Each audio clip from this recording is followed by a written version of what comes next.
आसूची लघुचाप दशहरा को फिका कर दे पारे।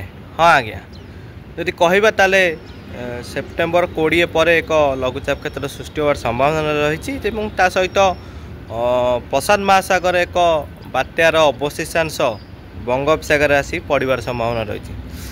यही जो लघुचाप क्षेत्रटी बंगोपसागर रही बेलू और सी आसुवा प्रशांत महासागर आसुवा आउ एक बात्यार अवशेषांश तले बंगोपसागर पड़ो ये दुईटी जाक मिसीजार संभावना रही। जदि कहबा ताले मोटामोटी दशहरा आगु अर्थात कहवा सेप्टेम्बर 24 रु सेप्टेम्बर 29 अर्थात दशहरा चली समय ओडिशा रे प्रबल अति प्रबल वर्षार संभावना रही। सहित दक्षिण ओडिशा एवं पश्चिम ओडिशा जिला मानकर प्रबल अति प्रबल वर्षार संभावना रही।